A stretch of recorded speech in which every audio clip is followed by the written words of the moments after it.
tabarakallahu mu mel ni bu yàlla dogalee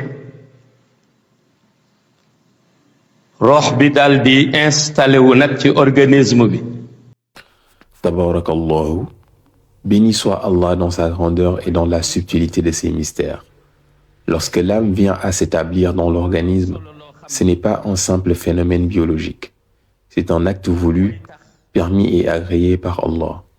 L'organisme se dispose à recevoir et l'âme, par décret divin, s'y installe. Cependant, si le corps relève du monde de la création tangible, l'âme, elle, porte en elle un secret qui dépasse la matière. Allah n'a pas seulement donné au corps sa forme, il a donné à l'âme son mystère.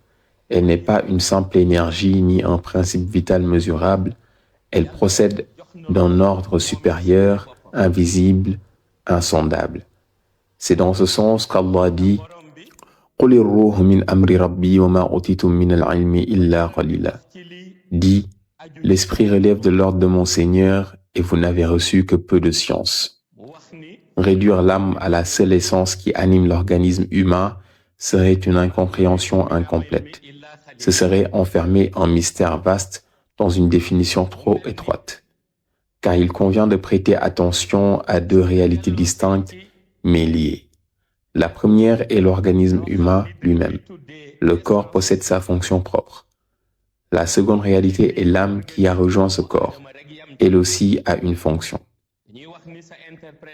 Dans sa sagesse, Allah appelle l'être humain à établir un équilibre entre ces deux fonctions.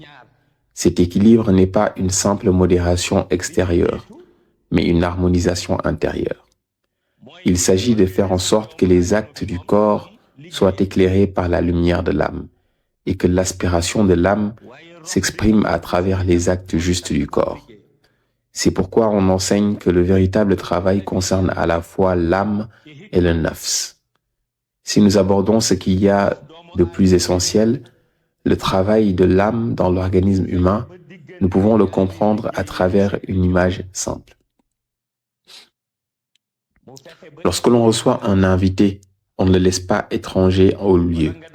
On lui présente la demeure, on l'aide à s'y orienter afin qu'il puisse y vivre en paix.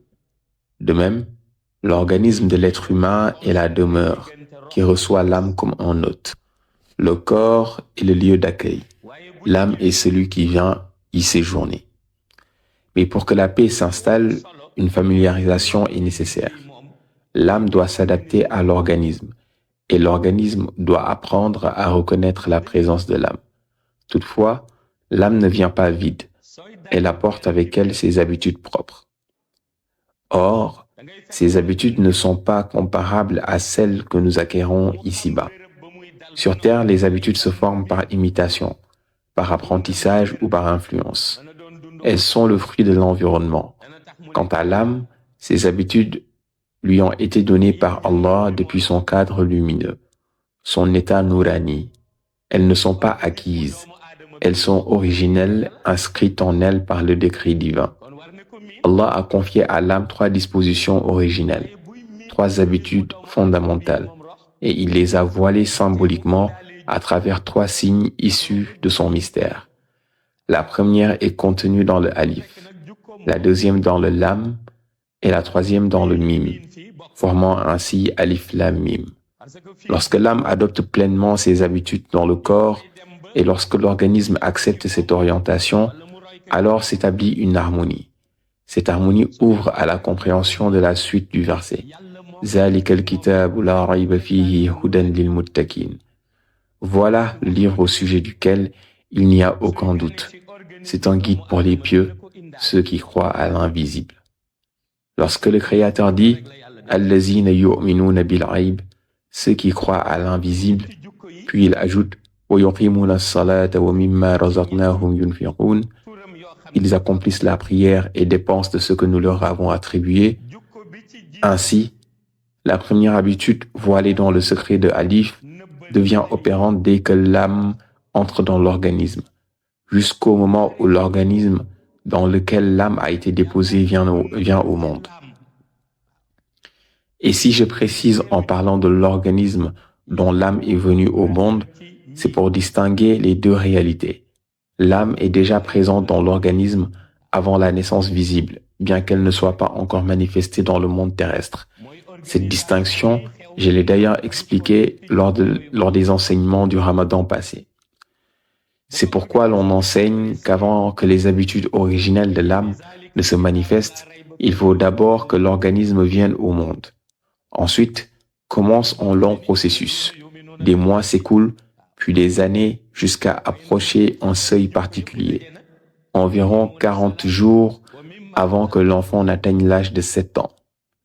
C'est durant cette période charnière que l'organisme commence à laisser transparaître la première habitude, comme si le code subtil contenu dans le alif s'éveillait intérieurement. Alors s'instaure un dialogue silencieux entre l'âme et l'être en croissance. L'organisme avec lequel l'âme communique demeure pourtant celui d'un enfant sur le point d'atteindre 7 ans.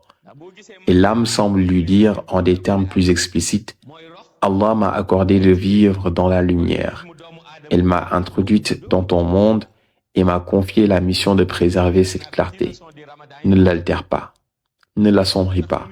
Cette lumière m'a été donnée depuis le monde de l'invisible, Ghaib. » Certes, l'enfant n'entend pas cette parole avec ses oreilles.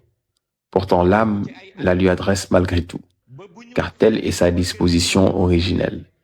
Elle accomplit ce qui lui a été confié, même si le corps n'en a pas encore conscience. Après avoir transmis cette mise en garde, la parole est comme scellée dans le secret de Alif. Puis, Alif est élevé symboliquement vers les cieux, afin que cette parole soit consignée dans le manuel de Haïb. Car il faut que Dieu en soit témoin, et que le témoignage d'Allah suffit pleinement à l'âme. Une fois inscrite dans le livre Haïb, le monde invisible atteste alors que l'âme a averti l'organisme dans lequel Allah l'a placé, organisme qui atteindra l'âge de 7 ans dans 40 jours. Ainsi, l'âme poursuit sa vie au sein du corps. Puis lorsqu'il reste 40 jours avant que l'organisme n'atteigne 40 ans, l'âme active une autre de ses dispositions, celle qui est voilée dans le secret du l'âme. Elle s'adresse de nouveau à l'organisme, renouvelant intérieurement son appel et son rappel. L'habitude propre à l'âme témoigne, à cet instant précis, pour dire si oui ou non elle se sent en paix dans l'organisme, en usant du secret de l'âme. L'être humain, cependant, n'entend pas la voix de son âme. Il lui reste 40 jours pour avoir 40 années sur terre. Durant cette période, 2 constats peuvent être prononcés par l'âme. Soit elle dira « Je constate que depuis que Allah m'a créé dans la lumière, jusqu'à cet instant dans l'organisme, tu m'as aidé à préserver cette lumière. » Soit elle dira « Je constate que depuis qu'Allah m'a créé dans la lumière jusqu'à présent, vous m'avez dépouillé de toute cette lumière et plongé dans l'obscurité. » L'être humain, par la nature de son existence matérielle, ne perçoit pas cette déclaration intérieure de son âme. Pourtant, le monde Haïb, invisible et subtil, entend chaque mot et chaque mouvement de la conscience spirituelle. C'est pourquoi, dès que l'âme prononce son témoignage, qu'il s'agisse de lumière préservée ou de lumière perdue, le monde des anges se rassemble autour d'elle, comme pour assister à la manifestation de son devoir sacré. Leur présence n'est pas simplement passive, elle est un acte de reconnaissance, un témoignage céleste que l'âme a rempli la fonction que Dieu lui a confiée depuis sa création. À ce moment précis, le secret du l'âme qui renferme la clé de l'habitude propre à l'âme est saisi et porté vers Haïb. L'âme continue son œuvre intérieure tant que la personne est encore en vie, jusqu'au moment où il ne lui reste que 40 jours avant de quitter ce monde. L'âme active alors le secret contenu dans le mime, qui est la clé de son jugement intérieur. C'est à cet instant précis qu'elle apprécie ou regrette sa cohabitation avec l'organisme qui lui a été confié. Si l'âme exprime une appréciation, elle rend grâce à Allah pour avoir permis cette cohabitation et pour avoir veillé sur la lumière originelle qu'il lui avait donnée dès la création. Elle reconnaît ainsi que le corps a été un lieu de protection et d'entretien de sa lumière. Mais si l'âme ressent un regret, c'est qu'elle déplore la manière dont elle a été contrainte de vivre dans cet organisme, sentant que la lumière qu'elle portait a été ternie ou malmenée. C'est dans cette mouvance que les anges, présents dans le monde haïb, perçoivent et comprennent si l'organisme de cette personne, à la fin de sa vie, se dirigera vers le paradis ou vers l'enfer. Lorsqu'on leur demande comment ils le savent, ils répondent simplement « Nous avons entendu ce que l'âme a dit ». Et pourtant, la personne continue de vivre, ignorant tout de ce témoignage subtil jusqu'au moment où il ne lui reste que ces 40 jours. Lorsque l'âme, par le secret du mime, exprime son appréciation, cela annonce que la personne ira au paradis. Si elle n'exprime pas d'appréciation, le destin de l'organisme sera l'enfer. Après avoir prononcé ce jugement intérieur, l'âme consigne à travers le mime cette appréciation ou ce regret dans le manuel haïb, en compagnie de toutes les habitudes précédentes qui ensemble constituent le secret complet de Alif Lam Mim. L'âme prononce son témoignage à différents moments clés de la vie humaine. Elle s'exprime dans Alif 40 jours avant que l'enfant n'atteigne l'âge de 7 ans, dans Lam 40 jours avant que l'adulte n'atteigne 40 ans, et dans Mim 40 jours avant la mort de la personne. Ces moments ne sont pas arbitraires. Ils représentent des étapes spirituelles où l'âme fait le bilan de sa cohabitation avec l'organisme et rend compte de sa fidélité à la lumière originelle que Allah lui a confiée. Les hommes d'Allah, les hommes de Dieu, dans leur sagesse et leur discernement, peuvent consulter le manuel de Haïb pour savoir si une personne doit continuer à vivre ou si son heure est venue. Ils s'aperçoivent que dès que l'âme est entrée dans les 40 jours et témoigne à travers le mime, cela signifie que son destin est scellé. Nul ne peut plus rien pour elle, ni prière, ni supplication, ni intervention terrestre. La mort devient inéluctable. Par exemple, si une personne tombe gravement malade et que tout le monde croit qu'elle va mourir, les hommes de Dieu peuvent vérifier si l'âme a déjà témoigné à travers le mime. Si tel n'est pas le cas, cela indique que l'heure de sa mort n'est pas encore venue et qu'elle survivra à cette épreuve, malgré les apparences. Tant que l'âme n'a pas prononcé son témoignage dans le mime, elle n'entre pas dans les 40 jours qui précèdent la séparation entre le corps et Barzakh. Cet intervalle subtil où l'âme quitte le monde matériel pour le monde invisible. De même, une personne peut sembler guérie et en parfaite santé, mais les hommes de Dieu continuent de vérifier si l'âme a témoigné. Si le mime apparaît dans le manuel, cela signifie que le dossier de cette vie est clos et que la mort approche, même si la personne n'en a aucune conscience. L'apparition du mime dans le témoignage de l'âme scelle définitivement son destin. Tout est enregistré dans le livre du monde haïb, et aucune intervention, prière ou effort humain ne peut modifier ce qui a été décidé par la sagesse divine. Certains tombent dans la confusion et s'interrogent. N'y a-t-il pas des hommes de Dieu qui peuvent prier pour cette personne, intercéder et la protéger? Mais ce qu'ils ignorent, c'est que le monde haïb obéit à ses propres réalités et à ses propres lois invisibles. Lorsque l'âme atteint un certain degré de témoignage, toute intervention extérieure devient impossible. Même les anges qui détiennent le dossier de l'âme et pourraient le présenter aux hommes de Dieu doivent respecter cette limitation. Si l'on leur demandait pourquoi l'intervention est interdite, ils répondraient simplement parce que l'âme a témoigné à travers le mime. Ainsi, le témoignage de l'âme fixe le destin et scelle les possibilités d'action dans le monde matériel. Il existe également dans le monde haïb des personnes dont les dossiers contiennent seulement l'appréciation de l'âme renvoyant à Alif et éventuellement la mise en garde renvoyant à l'âme. Dans ce cas, le dossier comporte Alif et l'âme, et l'on peut conclure que cette personne a vécu sur Terre 40 années complètes. À partir de 40 ans, si la personne meurt, l'âme ne pourra plus utiliser le mime, car la mort intervient juste à ce moment-là. Il en est de même pour une personne décédée à l'âge de 7 ans. Dans son dossier, il n'y aura que alif, correspondant à son expérience limitée sur terre. C'est pour cette raison que le prophète Mohammed, paix et salut sur lui, ne se contentait pas d'organiser la vie des hommes dans le monde matériel. Il veillait aussi à l'organisation de leurs âmes, à leur préparation intérieure. C'est d'ailleurs la sagesse derrière ses réponses aux compagnons lorsqu'il l'interrogeait sur l'éducation spirituelle des enfants. Quand devons-nous commencer à les enseigner et à les faire prier? Le prophète paix et salut sur lui répondit: vous pouvez leur enseigner la religion, mais en ce qui concerne la prière, dès l'âge de 7 ans, placez-les à vos côtés lorsque vous priez. Le prophète paix et salut sur lui indique qu'on puisse très tôt les initier à l'islam. Mais en tout cas, lorsqu'il atteint l'âge de 7 ans, si vous priez, mettez-le debout à côté de vous. Car il savait que c'est à cette période que l'âme émet sa mise en garde, 40 jours avant que l'enfant n'atteigne l'âge de 7 ans.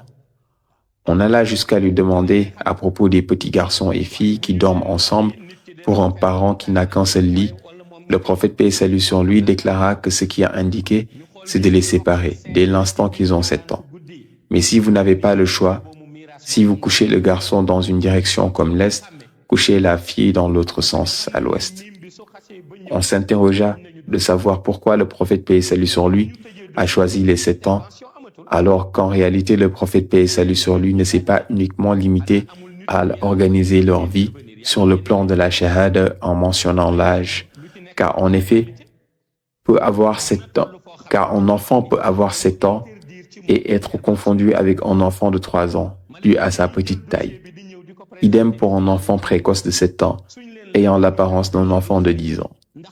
Le prophète paix et salut sur lui était plus focalisé sur la volonté d'organiser leurs âmes.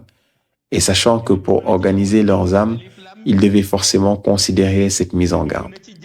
C'est ainsi qu'advient la mise en garde à travers les 3 attitudes intrinsèques que l'âme proclame et qu'Allah a codées pour elle. En effet, Allah les a codées car si vous allez au Haïb, certains affirment que son alif correspond à Allah, même si chaque élu d'Allah l'a interprété selon la dimension de son état mystique, Hal. Certains parmi eux soutiennent, selon la dimension de leur Hal, que cet alif, symbolisant sa première attitude durant les 40 jours précédant les 7 ans, correspond à Allah. Et l'âme à ce moment s'exprime à travers le nom Allah.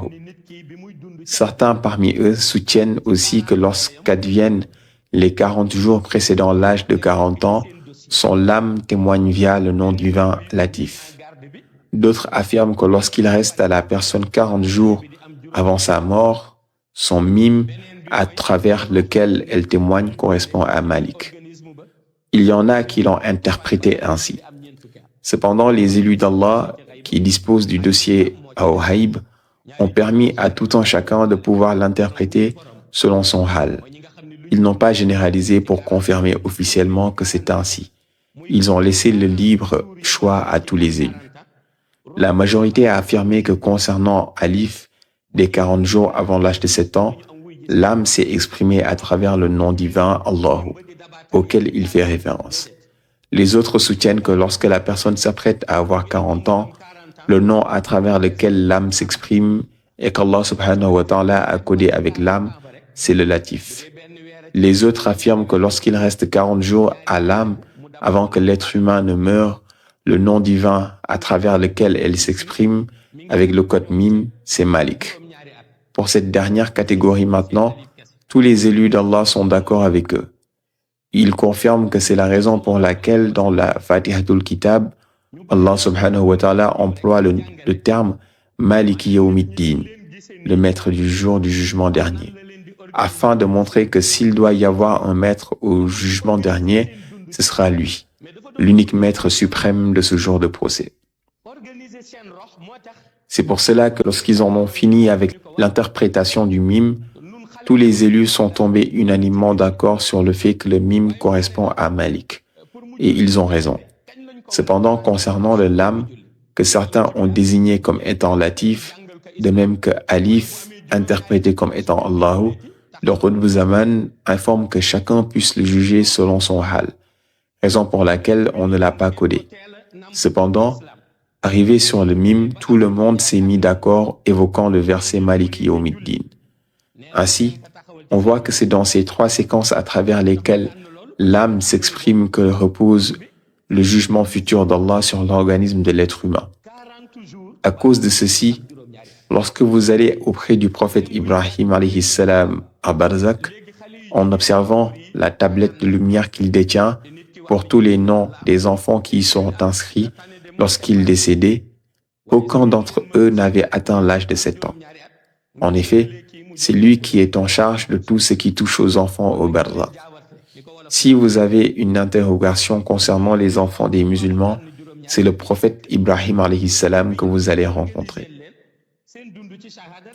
Si vous consultez sa tablette personnelle, vous verrez que de tous les enfants décédés qui se trouvent dans sa cellule, aucun parmi eux n'a dépassé l'âge de 7 ans lors de sa mort. Car lorsqu'on livrait ces tablettes de lumière à Ibrahim alayhi salam depuis le Barzakh, afin qu'il organise les enfants du paradis, on l'avait informé que dès l'instant qu'une âme émet une mise en garde, sa finalité relève de la décision d'Allah. Il faudra laisser le suivi au Seigneur. C'est pourquoi lorsqu'un enfant atteint 7 ans, vit encore quelques mois avant ses 8 ans et décède, Ibrahim alayhi salam ne va pas aller directement recueillir son âme. Le prophète Ibrahim alayhi salam la laisse avec les anges. Et ce sont eux qui la lui amèneront sur l'ordre d'Allah subhanahu wa ta'ala. Et pourtant, lorsque l'enfant meurt avant 7 ans, c'est le prophète Ibrahim qui se déplace de lui-même pour aller recueillir son âme dès l'instant qu'il meurt. C'est le seul prophète autorisé et habilité à aller recueillir l'âme d'un enfant au haïb après sa mort et à l'amener dans son barzakh. Néanmoins, dès l'instant que l'enfant dépasse 7 ans ou atteint les 8 ans à sa mort, son âme est laissée aux êtres de l'univers angélique qui attendent l'appréciation d'Allah. Si le Seigneur ordonne de l'amener au barzakh du prophète Ibrahim alayhi salam, ils vont y amener son âme. Si Allah leur ordonne de garder son âme dans un milieu donné jusqu'au jugement dernier, ils vont l'exécuter. Si Allah déclare que c'est un témoin oculaire au jugement dernier, qui témoignera le jour J, ils vont le transporter dans le barzakh où sont gardées les âmes qui seront des témoins oculaires. En réalité, cela existe bel et bien. Souvent, on entend les gens dire qu'il existe 3 catégories de barzakh après la mort. Mais ceux qui connaissent réellement l'au-delà révèlent qu'en réalité, ce sont 4 catégories. Ils évoquent en premier le barzakh des hommes vertueux. Leurs âmes se trouvent là-bas en attendant le jugement dernier, ventilées par la brise merveilleuse venant du paradis. Le second barzakh correspond à celui des mauvaises personnes qu'Allah maudira. Elles sont logées dans ce milieu, et le vent infernal de la guêne souffle sur leurs âmes en attendant le jugement dernier. La troisième catégorie correspond aux âmes stockées dans un barzakh où elles attendent l'ahraf. Parfois, la brise du paradis souffle jusqu'à elles et elles deviennent heureuses. Une autre fois, le vent infernal les traverse jusqu'à ce qu'elles finissent terrifiées. C'est ainsi qu'elles vivent de manière alternée. Ceux qui l'enseignent le racontent donc ainsi sous ces 3 formes. Néanmoins, ceux qui se rendent au barzakh informent de l'existence d'une 4e place. Les âmes qui y sont logées ne sont soufflées ni par la brise du paradis, ni par les rafales de l'enfer, ou d'une autre source qui provient de l'Ahraf. Mais Allah subhanahu wa ta'ala les a installés dans un milieu avec un climat légèrement sombre. Il n'y a ni soleil, ni lune, ni jour, ni nuit. Le climat n'est pas non plus chaud ou froid. Lorsqu'on a demandé à propos de ces âmes, on nous a informé qu'il s'agit des âmes qu'Allah utilisera comme témoins au jugement dernier. En effet, au jugement dernier, il y a des âmes qu'Allah présentera, mais elles ne seront pas là pour être jugées et envoyées au paradis, en enfer ou à l'Ahraf. Ils seront amenés exclusivement pour témoigner. Après avoir témoigné, Allah subhanahu wa ta'ala, de par son appréciation, choisira leur destination finale. C'est pourquoi il les jugera à travers son appréciation. Il les présente pour l'unique mission de témoigner. La majorité de celles qui constituent ces âmes sont des enfants âgés entre 7 et 8 ans, même s'il y a parmi eux des âmes plus âgées. leur grande majorité est composée d'enfants âgés de 8 ans, 9 ans ou dépassant légèrement 7 ans de quelques mois. Lorsqu'on s'est interrogé sur la nature de leurs témoignages, on nous a informé qu'Allah subhanahu wa ta'ala voudrait qu'ils témoignent sur la nature de leur milieu de vie antérieur. Dans quel milieu les avait-on éduqués? Le milieu dans lequel on les a éduqués est un milieu dont le véritable responsable est le père ou la mère de l'enfant. On s'interrogea encore sur la raison de leur présence au jugement dernier, connaissant la parole coranique, vers nous et leur retour. Ensuite, c'est à nous de leur demander compte. Sourate 88, verset 25. Donc c'est Allah qui contrôle, c'est lui qui pèse et juge. Parfois, durant le jugement, un homme ou une femme qui avait des enfants est amené devant Allah. Dans son dossier, on voit que le nombre total de ses bonnes œuvres est équivalent à ses péchés. À la pesée, on voit que la balance des œuvres n'a basculé ni du bon côté, ni du mauvais côté. On se dit qu'il sera probablement envoyé à l'Araf. Cependant, la personne demande à Allah de lui pardonner et de l'amener au paradis, car elle ne voudrait pas aller à l'Araf. Allah subhanahu wa ta'ala lui répond que, de par la justesse de son jugement, il donne à chaque âme ce qu'elle mérite. Les anges interpellent alors le Seigneur. Que décidez-vous donc?